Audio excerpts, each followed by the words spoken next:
Olá pessoal, estamos aqui com mais um programa Xiloida. Esse programa onde o mais importante é o que o outro tem a dizer. Num mundo onde todo mundo fala bastante, escuta tão pouco, conhecer a história das pessoas, principalmente essas que compõem a nossa cidade, a nossa vida, o nosso dia a dia, é tão importante. E hoje eu estou aqui com uma autoridade da nossa cidade, uma pessoa bastante importante, que vem contar um pouquinho sobre a sua história, sobre a sua profissão. Eu estou falando da delegada regional Tânia Arada. Tudo bem? Tudo bem. Obrigada pela oportunidade. Delegada, que prazer te receber aqui, de verdade, assim, eu fico muito feliz de poder conversar com a doutora hoje. Muito obrigada, também estou contente de estar aqui. Primeira coisa, como que a delegada chama esse objeto aqui? Bom, eu conheci esse objeto no interior do Paraná como estilingue. E aprontava um pouquinho com ele. Porque o conceito do programa é justamente esse, né? Estilingue, funda, cetra, xiloida, bodoque, tem vários nomes, né? E assim é a vida. A gente vê as coisas e cada pessoa pensa de uma forma diferente, fala de uma forma diferente. A gente precisa ouvir o outro, né? Então é por isso que nós estamos aqui hoje. A doutora falou do interior do Paraná. A doutora é nascida lá? Eu nasci no interior de São Paulo, morei no interior do Paraná. Minha família se sediou em Curitiba, mas eu sempre tive o sonho de morar em Santa Catarina. Então, desde criança, no interior do Paraná, no norte pioneiro, longe da praia, meu sonho era morar aqui. Ah, é? Bom, para a gente continuar aqui nossa entrevista, eu quero agradecer a equipe da Motiva Filmes, que está aqui patrocinando e fazendo a produção do nosso programa. Meu amigo Marcos também, que está fazendo a nossa comida aqui, o nosso churrasco. Obrigado, Marcão. Tá ótimo. A comida é sempre bom, a gente até conversa mais leve, né? E esse barulho que a gente está ouvindo é porque a gente está num ambiente aberto, né? E é Joinville, está chovendo afinal, né? Então, Joinville. Assim, você é da Polícia Civil, tá? Nós já vamos avançar um pouquinho aqui para entender um pouquinho a sua posição hoje como delegada regional. Qual é a principal diferença entre a Polícia Civil e a Polícia Militar? Porque as pessoas às vezes confundem um pouco. Então, a Polícia Civil é aquela que trabalha no crime que já aconteceu, e a militar é aquela que trabalha na prevenção e no crime em andamento, mais ou menos por aí? Isso, e que bom que você fez essa pergunta, porque realmente eu noto que há muita confusão entre os papéis dessas forças de segurança. A Polícia Militar tem como função constitucional a prevenção da ocorrência do crime. Por isso que o policial militar anda fardado, as viaturas são caracterizadas, eles estão ali para que o crime não ocorra. Mas o crime ocorrendo, a gente tem que descobrir quem cometeu e como. Daí entra o papel da Polícia Civil. É uma polícia investigativa, ou como me disse uma criança em uma certa ocasião, é uma polícia que faz espionagem. Muito bom. E eu sou franco em dizer que eu sou muito curioso com esse tema, assim. Então, agora, muitas séries, eu gosto de ver muito conteúdo brasileiro, né? Então, da Elise Matsunaga, agora do assassinato do prefeito Celso Daniel, que está no Globoplay. Então, é um assunto que eu gosto muito, assim, de ver a questão da investigação, os caminhos a percorrer, as narrativas que são criadas. É muito interessante o seu trabalho. É muito empolgante. Assim, não tem como você não se envolver com uma investigação, ainda mais se for um caso sensível, com um grande impacto na vida das pessoas. Então, como eu disse para você, eu tinha o sonho de morar em Santa Catarina desde criança, mas não tinha muita firmeza de qual profissão seguir, né? Então, sabia que eu trabalharia com direito criminal, mas havia outros concursos em mente. Mas quando eu iniciei na Polícia Civil, com 15 dias de atividade, efetuei a primeira prisão, o primeiro pedido de prisão, cumprimento do mandado de prisão, e aquilo, sabe, enfim, tirou de mim toda a vontade de seguir uma outra carreira. Eu gostei muito da atividade, eu vi que você tem a oportunidade de fazer, de trazer um impacto positivo na vida das pessoas, muitas vezes ajudar pessoas que vão ter como única porta aberta uma delegacia de polícia. Enfim, é uma profissão apaixonante, não tem como não gostar. Se você tiver o mínimo de empatia, o mínimo de preocupação com o outro, não tem como você não gostar desse trabalho. A delegada fez faculdade já em Joinville, fez aqui no estado ou fez fora ainda? Em Curitiba. Fez em Curitiba. Então eu fiz a Faculdade de Direito de Curitiba, e isso denuncia a minha idade, porque a faculdade já mudou de nome faz tempo. Tá? Então quem for de lá vai saber mais ou menos há quanto tempo eu estou formado. Então hoje é delegada regional, mas antes de ser delegada regional passou em outras funções também. Qual foi a sua trajetória aí? Bom, a trajetória de trás para frente, vamos começar por Joinville. Antes de atuar na delegacia regional, atuei na Delegacia de Proteção à Criança, Adolescente, Mulher e Idoso. Cheguei em Joinville a convite do então coordenador do GAECO Joinville. Então, trabalhava em Barra Velha, vim para o GAECO, Delegacia da Mulher, Delegacia Regional. Antes de Barra Velha, eu estava no Planalto Norte, Papanduva. Antes de Papanduva, eu passei por Ceará, Itá e... Não, esqueci uma.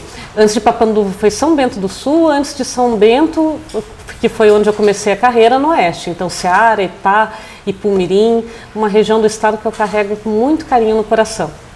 E nessas cidades trabalhava como delegada? Como delegada. Então, essas cidades menores, né, como essas cidades do Oeste, é uma delegacia só, então nós não temos esse modelo de especialização que Joinville tem. Então, é aquela delegacia que atende de tudo, né? Então, todo tipo de criminalidade. Está no balcão ali? Está no balcão, né, o modelo PA que eu digo, né, atende de tudo um pouco. E eu só fui trabalhar numa especializada, então, em Joinville, quando eu tive a oportunidade de atuar na Delegacia de Proteção à Criança, Adolescente, Mulher e Idoso. Bom, essa delegacia, até escrevi, Proteção à Criança, Adolescente, Mulher e Idoso, né? Nós estamos falando de pessoas fragilizadas, pessoas mais vulneráveis, muitas vezes, né? Como que foi a experiência de trabalhar nessa delegacia? Transformadora. Essa delegacia, ela mudou toda a minha forma de pensar, toda a noção do que é prioridade para mim na segurança pública, enfim. Eu trabalhei nessa delegacia sozinha por 1 ano, então sem dividir a carga de trabalho com outro colega, eu tinha que estabelecer prioridade. É isso que você tem que fazer quando você não tem como dar conta da demanda toda. Estabeleci como prioridade o abuso sexual infantil, então foi um período muito difícil, de muita dor, porque eu nunca consegui fazer o que dizem, você fecha a porta do trabalho, encerra o teu trabalho e não leva as suas dores do trabalho para casa. Não existe isso. Impossível, né? Pelo menos eu nunca consegui, nunca achei que era correto que se fizesse isso. Eu acho que a pessoa que trabalha com um nível de dor tão intenso, ela tem que se envolver, sabe? Ela tem que se preocupar. Ela tem que carregar uma preocupação e um sentimento genuíno com relação àquela vítima. Então foi um trabalho muito transformador, mas que me trouxe muito crescimento, não só profissional, acredito que como pessoa também. Delegada tem filhos? Não. Não. Não tem filhos. Nós que temos filhos, tem coisa que eu não posso ver com criança, por exemplo, me envolvo. Quando eu vejo alguma violência com idoso, alguma coisa, cara, me machuca. Porque a gente lembra dos nossos, né? Das pessoas que... E assim, são pessoas que já são mais fragilizadas, que já têm a necessidade de cuidado, né? A doutora chegou a ficar presa em algumas histórias, assim, de acompanhar as histórias depois, de querer saber. Como que é isso? Sim, elas estão comigo até hoje. Então essas histórias eu carrego até hoje, eu ainda mantenho contato com vítimas. A vítima do caso mais marcante em que eu atuei na vida, eu ainda mantenho contato com a família. Eu lembro das vítimas que eu atendi lá no Oeste, eu lembro da primeira criança que eu atendi no Oeste catarinense, na comarca de Ceará. Enfim, eu carrego todas essas situações mais marcantes comigo. É impossível esquecer. Bom, nós temos um trabalho religioso, né? Eu faço com a minha família, com os meus amigos. E a gente trabalha num ambiente que a gente chama de espiritual, que é o ambiente da oração, onde a gente fica rezando durante o final de semana e as pessoas vão lá pedir que rezem por ela e tal. E lá é onde as pessoas vão, pedem ajuda e vão embora, deixam os problemas lá. E muitas vezes aquele trabalho é tão bom, a gente vai embora assim pesado, aquelas costas carregada, porque as pessoas vão e deixam ali os seus problemas, as suas dificuldades. O que a doutora faz para aliviar um pouco esse estresse? Assim, tem alguma fórmula para... Não, esse final de semana eu vou desligar um pouco. Consegue fazer isso? Consigo. Eu tenho uma rede de apoio muito importante. Eu não conseguiria fazer tudo o que eu faço se eu não tivesse um marido parceiro, se eu não tivesse amigos, se eu não tivesse uma família sempre pronta a me amparar. Então eu tenho meus vínculos de afeto, uma característica minha que eu tenho amigos de infância, pessoas que me acompanham uma vida inteira.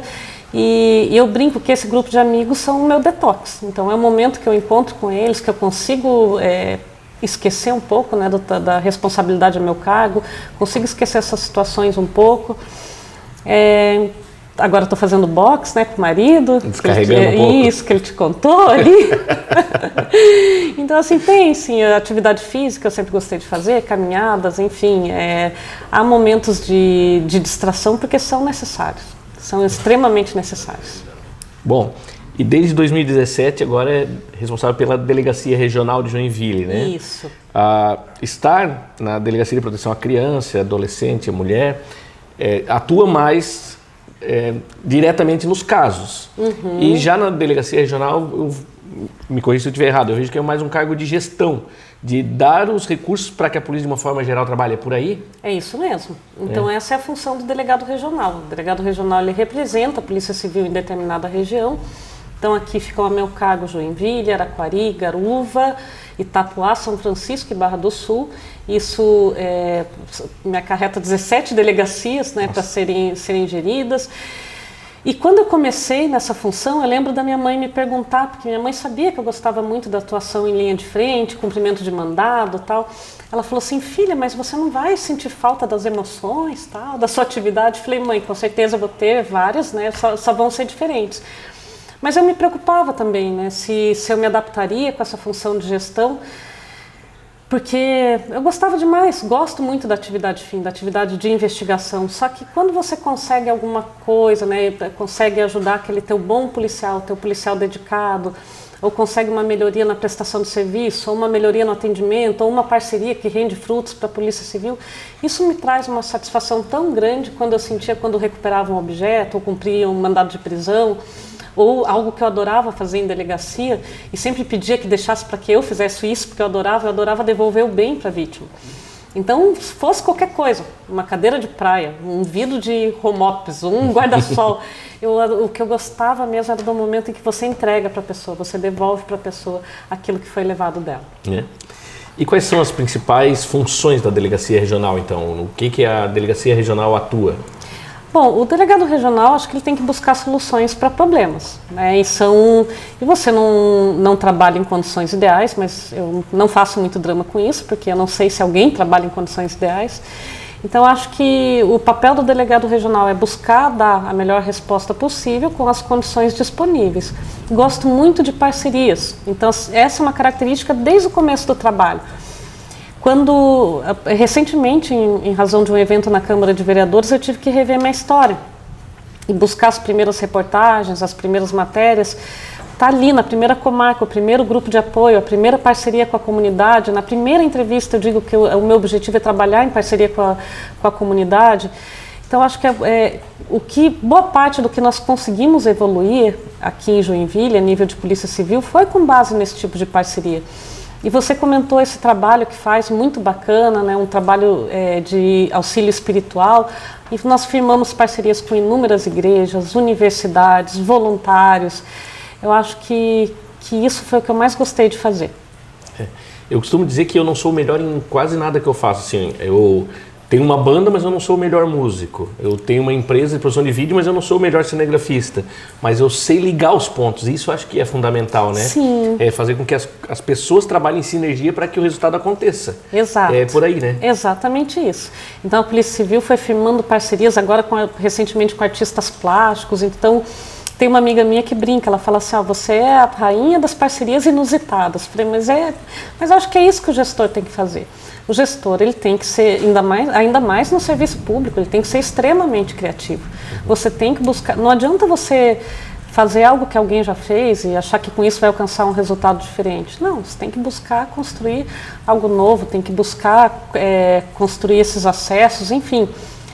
Parcerias de grupos de teatro, a entidades religiosas, várias foram firmadas. E o seu cargo ele é um cargo de nomeação política, né? Ele vem do governo do estado, né? Então o governador, não política, mas é um cargo de nomeação do governo, e a doutora já vem então do governo Colombo e continua agora com o governador Moisés. É isso? Estou no terceiro governador. Terceiro? Terceiro governador. Então, entrei realmente na época do Raimundo Colombo. O cargo de delegado regional é uma função de confiança, né? Então, iniciei na época com o governador Colombo, depois Pinho Moreira. Colombo novamente? Não, Colombo, Pinho Moreira, que o Pinho Moreira assume como vice, e depois o governador Moisés. Então... E, assim, é um cargo de extrema importância, um cargo onde, quando as pessoas vão falar sobre ele, muitas pessoas imaginam um homem sentado naquela cadeira. E é um cargo que a delegada está lá não por ser mulher, mas por ser competente. Mas como que é a resistência, como que é o preconceito que ainda existe? Mesmo na sua posição, tem gente que tem coragem de ter preconceito com a doutora, mas tudo bem, né? Cada um sabe os riscos que corre. Exato. E é um risco grande aí, já vou deixar avisado. Não, na verdade eu senti mais no começo de carreira, até lembrando agora de uma passagem no Oeste. Eu sempre tive essa característica, né, de trabalhar em parceria com entes públicos, privados, enfim. Então eu chegava na cidade e ia me apresentando. Ia conhecer o prefeito, Câmara de Vereadores, juiz, promotor, já buscando ali uma rede de apoio. E teve um prefeito que olhou para minha cara e falou, mas me mandaram uma mulher. Você acredita que ele falou isso? Eu não vou dizer aqui o que eu respondi, tá? nem que você me peça. Mas enfim, o que eu acho bacana dessa situação e de tantas outras é você reverter isso. Sabe? Você mostrar para a pessoa a sua capacidade e transformar essa desconfiança inicial em admiração. Foi o que aconteceu nessa situação. Então, hoje, assim, às vezes uma outra situação, mas não faço também muito drama com relação a isso, sabe? Eu acho que vai muito da postura da mulher, né? Da mulher ir lá buscar o seu espaço, buscar o que é seu, se impor. E eu adoro quando duvidam de mim, adoro, porque isso para mim é combustível, eu fico mais brava ainda e por consequência mais determinada.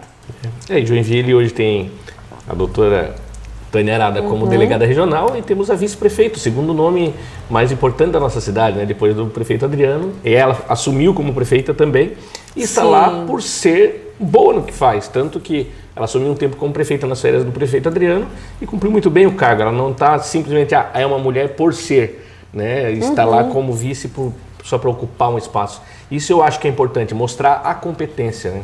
Exato, mostrar a competência. Então, esses dias eu vi uma palestra, acho que foi a procuradora do município, que mencionou que o espaço está ali, né? Muitos espaços a serem ocupados por mulheres estão ali, só a gente tem que chegar e tomar conta. É isso aí. E eu tenho a sensação de Joinville ser uma cidade segura. Nós temos uma cidade de 1 milhão de habitantes, contando a região toda, mais de 1 milhão de habitantes, e eu tenho a sensação de ser uma cidade segura. Nós não temos tão evidentes os crimes das grandes metrópoles, né? É uma sensação apenas ou a delegada também enxerga dessa forma? Bom, meu ponto de vista é complicado, porque eu vou ver, a minha percepção é diferente, porque eu vou ver crime ocorrendo o dia inteiro, então vou saber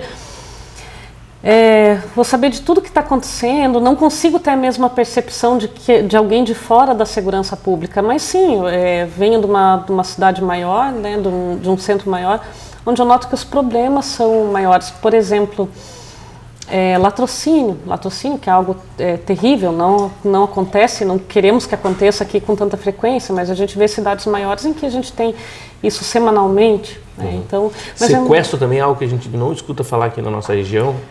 Tivemos no final do ano passado, que nos deu muito trabalho, mas felizmente resolvido com êxito. Então a gente temos aí uma criminalidade, enfim, né? Não há como se fugir disso, mas é muito bom ouvir de um morador de Joinville que tem a sensação de segurança. Né? Isso para nós é muito importante também, como é a percepção do cidadão com relação à segurança pública. Sim, a gente tem que tomar todos os cuidados, claro, mas é uma sensação muito diferente de estar em São Paulo ou numa cidade maior. Eu sinto muito isso, sim. E durante a pandemia, existiu um crescimento, uma diminuição dos crimes? Quais crimes que talvez cresceram? Porque, por exemplo, as pessoas estavam muito mais em casa. A violência contra a mulher talvez aumentou. E o que aconteceu nessa balança durante a pandemia? Bom, nós tínhamos essa preocupação do aumento da violência doméstica por várias situações, tanto o confinamento, dificuldade econômica, às vezes a questão dos filhos estarem fora da escola. Consideramos que tudo isso podiam se tornar gatilhos, né, para a violência doméstica. Também havia uma preocupação com o abuso sexual infantil e nós estimulamos muito a denúncia por terceiros. Então, aquela história, briga de marido e mulher, meta assim a sua colher. E o que nós notamos foi um aumento do Disque Denúncia. Então nós notamos um aumento das denúncias feitas por terceiros, o que é muito bacana, mostra que a comunidade entendeu isso, né? Entendeu a importância da sua participação. Mas não houve, no geral, um aumento de índice criminal, à exceção do estelionato, né? Que é algo que a gente vem divulgando bastante, vem trabalhando bastante. A Polícia Civil tem uma cartilha muito bacana, que está disponível no site da Polícia Civil. Segundo dados da Secretaria de Segurança Pública, 97% das pessoas não teriam caído nos golpes se tivessem tido acesso a essas informações. Então, leiam a cartilha. O estelionato no primeiro ano de pandemia subiu 150% e agora a gente está em quase 300%. Né? A leitura que nós fazemos disso, uma pena baixa, a pena de estelionato que recentemente foi aumentado, mas ficou de 1 a 5 anos, ainda é uma pena baixa. Acredito que não só a comunidade de bem se adaptou ao home office, aprendeu a fazer dinheiro de casa, né? Mas enfim, né? Temos o outro lado também. É algo assim que está nos preocupando, sabe? Principalmente os golpes virtuais, então, é isso? Principalmente os golpes virtuais, muita gente caindo, muita gente prosperando financeiramente, né? Às custas do trabalho honesto dos outros. Então, estamos estruturando uma equipe especializada para atuar com isso. Né? Nós focamos na especialização, na gestão da Polícia Civil, mas também é muito importante a comunidade se prevenir, né? Ter consciência da existência desses golpes. Se alguém, por exemplo, usar uma foto tua para pedir dinheiro, tomar o cuidado de primeiro checar, ver se isso faz sentido ou não, se é verdade ou não, se é você mesmo ou não clicar em link desconhecido, enfim, essas orientações. E como denunciar? Como se prevenir, a doutora já adiantou um pouco. Como a delegada nos aconselha a denunciar, se percebe algo estranho, qual é o caminho que um vizinho, alguém do prédio pode ajudar muitas vezes? Bom, nosso canal de denúncia geral é o 181, para mulher nós temos o 180, criança o Disque 100, também temos as nossas redes sociais, o WhatsApp da Polícia Civil. Então, todas essas formas a delegacia virtual, né? Então, sendo vítima de um crime, eu insisto, registre em boletim de ocorrência. Hoje você consegue fazer de casa, delegaciavirtual.sc.gov.br. Então, isso nos ajuda no nosso planejamento de trabalho. Como eu não estaria estruturando uma equipe para trabalhar com estelionato se as pessoas que foram vítimas não tivessem feito o registro e eu tivesse consciência do tamanho do acréscimo desse tipo de crime. Então, todos esses canais estão disponíveis, né? E insisto, façam um boletim de ocorrência. E com sigilo garantido sempre. Com sigilo garantido. Inclusive, a gente recebe via rede social, ali a pessoa se identifica, não tem como, né? A gente recebe denúncias que já renderam prisões de estupradores, prisão de autor de homicídio, e essas pessoas nunca foram expostas. Nós jamais vamos trair a confiança da comunidade. E na sua posição de delegada, existem riscos. Né? Riscos, é uma pessoa avisada. Já sentiu medo alguma vez, delegado? Já foi ameaçado? Já sentiu medo de alguma forma? Já fui ameaçado. Eu acho que você já entra tão consciente dos riscos que vai correr que isso não noto isso assombrando muito os policiais. Claro que há uma situação e outra mais marcante. Olha, uma delegacia em que eu sentia receio de que alguma coisa pudesse acontecer, porque as emoções são muito afloradas, é justamente a Delegacia da Mulher. Então, uma delegacia que alguns colegas, enfim, veem como perfumaria, ou não entende muito bem a importância, a relevância dela, infelizmente a gente tem quem pensa que a Delegacia da Mulher é algo que não... algo mais fácil, algo mais leve, não é? Essa unidade eu tinha receio porque ela envolvia muitas emoções, muitos recalques, muitas mágoas. Ali eu tinha receio que alguma coisa acontecesse, sabe? Mas também, né, o medo nunca me paralisou. Então, segui trabalhando da mesma forma. E agora nós estamos em um ano político, um ano eleitoral. A delegada já foi convidada em outras oportunidades a ser candidata, está num meio onde tem uma visibilidade muito grande. E esse ano se apresenta como uma oportunidade para a doutora seguir o caminho da política. Agora ainda como pré-candidata, estamos em período onde não existem candidatos, mas a doutora já está ensaiando conhecer o processo político. Como que está esse processo? Olha, é o que meu pai fala, né? Sempre que você sente um friozinho na barriga é porque está evoluindo. Então assusta um pouco, é uma perspectiva de mudança de rota, de mudança de rumo. Mas daí eu volto na Delegacia da Mulher para você ver como essa unidade me marcou. Eu vou ficar voltando para ela. Eu volto para a Delegacia da Mulher e lembro de algumas situações em que eu atendi, em que eu senti falta de que o texto da lei fosse escrito por uma mulher. Há algumas peculiaridades nossas, né, enfim, que devem, em que outra mulher tem mais condições de avaliar, de perceber. Penso, por exemplo, eu lembro de um atendimento, eu lembro de muitas vítimas, né, mas eu lembro de um atendimento em que eu não pude fazer nada, porque eu vejo que no tipo penal do estupro, ele demanda uma alteração, sabe, ele deve ser reescrito com um ponto de vista feminino. Então, não só isso, mas também toda a dificuldade que eu encontrei na gestão, coisas absurdas, você ter um monte de dinheiro para uma coisa e não poder consertar uma janela de uma delegacia que caiu, né? Então, essas verbas amarradas, toda a dificuldade de uso de verba. Eu sabia que não era fácil, que o processo era difícil e moroso, mas é absurdo, né? Então, a gente tem que pensar em destravamento de recursos. Vou dar um exemplo, compra de computadores, 3 anos para ser concluído. Isso não tem cabimento, eu não estou falando aí de falta de recursos, estou falando de dificuldade do processo burocrático, então tudo isso me deu vontade de contribuir. Uma área que eu gosto muito de atuar, e, inclusive com experiência no estado do Paraná, é na proteção ao patrimônio público, sabe? Então, se nós queremos falar em combate à corrupção, a gente tem que falar numa polícia judiciária forte, independente. Então, todas as percepções que eu fui acumulando ao longo da carreira estão me impulsionando agora para esse grande desafio. Uhum. E a delegada já teve diversos caminhos aí, né? São Bento, Joinville, Paraná. Uhum. E agora a passagem talvez no começo do ano seja para Florianópolis ou para Brasília? Qual que é a pretensão aí da delegada para esse ano? É uma candidatura talvez a deputada federal, estadual? Qual é a ideia? Olha, em razão do que eu vi e senti dificuldade na minha atuação, tanto na atividade fim, na investigação, enquanto gestora, teria que ser alteração de lei federal, né? Então, as modificações que eu entendi necessárias, algumas não parecem ser tão complicadas de serem promovidas, só seriam passíveis de ser alteradas por lei federal. Então, eu gostaria de estar em Brasília no próximo ano. Quem sabe? Sim. O caminho da política é um caminho difícil, deixa traumas, tira a noite de sono. Nada que a doutora não tenha passado ao longo da sua carreira. É, né? Isso que eu penso.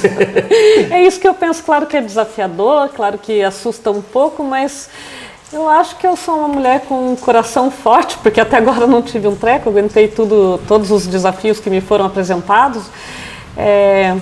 Acredito que não seja tão mais complicado assim da minha rotina, porque é uma rotina peculiar. Tem uma facilidade que às vezes os nossos adversários, eles não são tão ocultos assim, eles estão mais evidentes, né? E a gente às vezes tem que também deixar eles continuarem ali, porque não pode se fazer tudo, mas é mais nítido quem são os nossos adversários na política, né? Sim, é mais... mas na polícia também. Também na polícia tem isso. A gente também descobre. Doutora, nós vamos agora para as perguntas finais, então. Nós estamos encerrando aqui a nossa conversa. E a gente sempre faz as perguntas finais. Eu chamo as pedradas finais do Xiloida. Muito técnica, muito conhecedora da sua função, mas nós precisamos saber um pouquinho mais da Tânia Arada, não da delegada. É mesmo? Tá bom. Vamos lá. Olhando para a sua carreira profissional, né? Qual que foi o seu auge na sua carreira, assim, aquele momento que você mais tem orgulho, um caso que resolveu, um momento específico, um lugar que chegou? Delegacia da Mulher, de novo. Então, toda essa rede de apoio, as parcerias que foram construídas pela Polícia Civil de Joinville se iniciaram lá. Então, foi nessa unidade que surgiram as primeiras parcerias com entes religiosos, com artistas, com outras autoridades. Foi feito todo um trabalho voltado ali para a questão social, como, por exemplo, distribuição de brinquedos para toda e qualquer criança que nós atendíamos, distribuição de livros infantis, balé para vítimas de violência, contos, apresentação de pecinhas de teatro, né, enfim, educativas para elas, com teatro de fantoche. intervenções artísticas na unidade, enfim, eu acho, por mais que eu tenha me esforçado muito na delegacia regional e que ela tenha sido extremamente transformadora para mim, não teve nada que eu fiz que me marcou mais do que a passagem na Delegacia de Proteção à Criança, Adolescente, Mulher e Idoso de Joinville. A gente costuma dizer, porque nós temos uma produtora de vídeo, então quem nos contrata quando vai casar, vai gravar o aniversário do filho, ou o nascimento, ou quando é uma empresa, é um institucional, é um comercial, ou uma convenção. A gente trabalha em momentos felizes da vida das pessoas. E a doutora trabalha em momentos um pouco mais complicados, mais difíceis.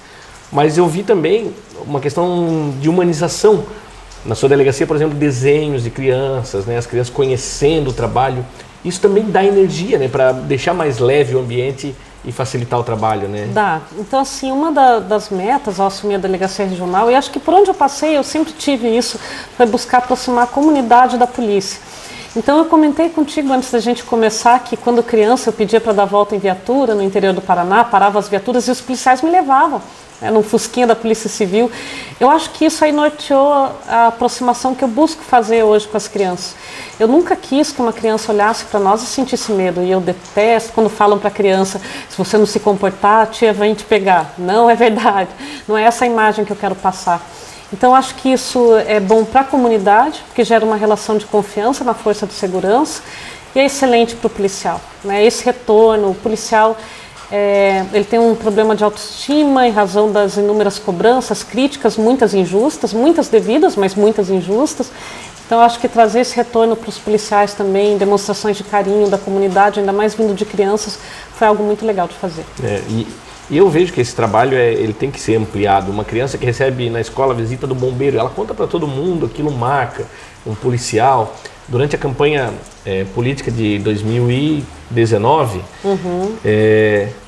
nós recebemos a visita do candidato, então, a prefeito Adriano, na casa da minha mãe.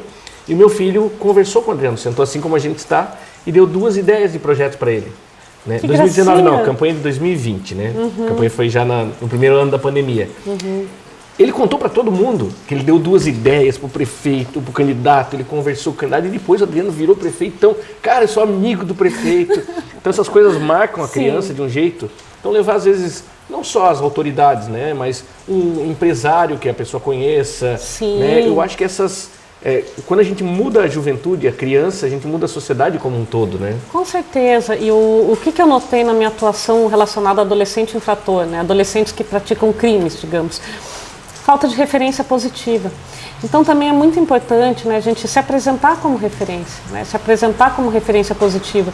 Eu notei que muitos adolescentes que se envolveram com tráfico, com facções, organizações criminosas, é porque tinham como referência o traficante do bairro, né, o ladrão do bairro. Então tem esse outro lado também, né, da gente mostrar para eles que existe um outro caminho. Sim. E a política é um caminho. Eu acho que está no caminho certo. Qual é um sonho que você já teve, ou que tem, e que pouca gente sabe, ou quase ninguém sabe? Bom, agora eu já contei, né? Eu gostaria de quero participar do processo de elaboração de leis, com foco nesses pontos que eu te passei. Então, crimes contra a dignidade sexual, nós precisamos de um olhar feminino na descrição desses crimes. Buscar de alguma forma um uso mais racional dos recursos públicos, né? Durante toda a gestão da delegacia regional, eu tinha milhões represados, atrelados a uma determinada atividade e com teto de delegacia caindo, porta caindo. Então, e o combate à corrupção também. Então, isso é um desejo desde o estado do Paraná. Trabalhei no Centro de Proteção ao Patrimônio Público. Enfim, você que fez eu adiantar meu sonho. Agora essa pergunta está queimada. Assim, ainda falando sobre isso, essa dificuldade, eu conheço um colega que trabalha numa unidade pública, não vou nem dizer qual é o setor, qual é a unidade, e que ele trabalha na manutenção. Mas ele também, para comprar uma lâmpada, tem que licitar, então muitas vezes não consegue. Então ele vende sucata da própria manutenção, de forma informal, a própria sucata, para poder gerar um recurso. E se ele for pego fazendo isso, ele está incorrendo em crime, porque a sucata também é um bem público. Exato, né? exato. Assim, então veja que é irracional. É irracional. Isso não faz nenhum sentido. Então você deixa, às vezes, o gestor ele encurralado, sabe, à mercê desse tipo de situação. Então penso que os recursos não podem ser tão travados, o uso de um recurso não pode ser tão travado, mas a gente, para não ter um mau uso, até porque a gente sabe que não está impedindo o mau uso, né, de toda essa dificuldade legal, ela torna difícil a vida do gestor honesto, né, o desonesto dá um jeito.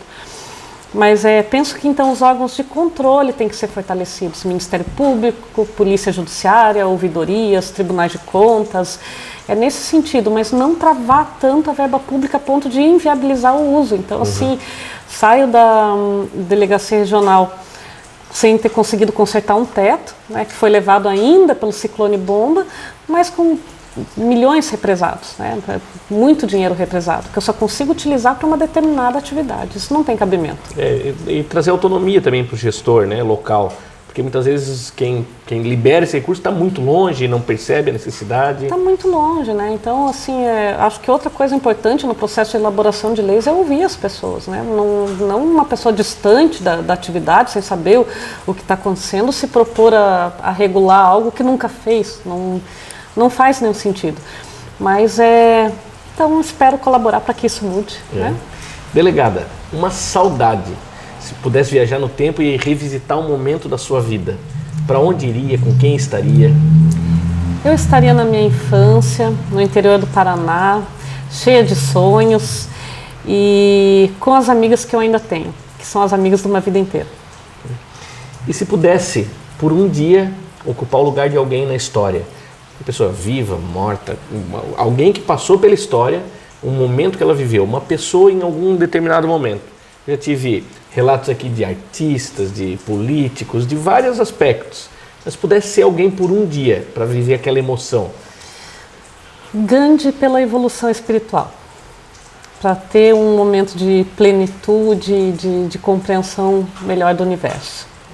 Eu acho que é uma paz que poucos têm, né? Sim, sim. E uma paz e muita força, né? Ele fez muito, né? E ao final da sua carreira, né, terminada, passada toda a sua carreira profissional, todo o seu trabalho, como que a delegada gostaria de ser lembrada? Essa foi a Tânia Arada. Quando alguém falasse sobre você, como que gostaria que alguém descrevesse? Teria muito orgulho que falassem de mim como uma pessoa, como uma gestora que buscou fazer o melhor que pôde com os recursos disponíveis. Olha, ela passou por aqui, ela fez o melhor que ela pôde com o que ela tinha. Não fiquei esperando as condições ideais, não fiquei esperando que fosse socorrida pelo Estado. Esse reconhecimento eu gostaria muito de ter. Se depender de mim, saiba que já tem, porque vejo sua força, apesar da sua delicadeza, uma grande mulher, forte, uma mulher educada, mas firme, e eu acho que com uma postura muito legal, uma pessoa simples, mas que faz um belo trabalho. Muito obrigado pela nossa conversa. Eu que agradeço, adorei e pode me convidar mais vezes que eu venho. Que bom. Eu lhe desejo sucesso nesse ano, tá? Eu acredito que é um ano cheio de desafios, como foi a sua vida até aqui, de uma forma diferente agora, mas tenha certeza que se for para dar certo, vai dar certo. E conte comigo também. Sim, a vida não tem graça sem desafios. Boa sorte para você também. Muito obrigado. E você que está assistindo, então siga a delegada Tânia Arada nas redes sociais dela e siga também o nosso programa Xiloida nas nossas redes sociais. Agradecendo mais uma vez a Motiva Filmes, que está aqui trabalhando com a gente. Marcão, que fez a nossa comida, muito obrigado, meu amigo. E curta, compartilhe, mande suas perguntas, sugestões de entrevistado, porque você nos ajuda a fazer esse programa. E até o próximo programa Xiloida.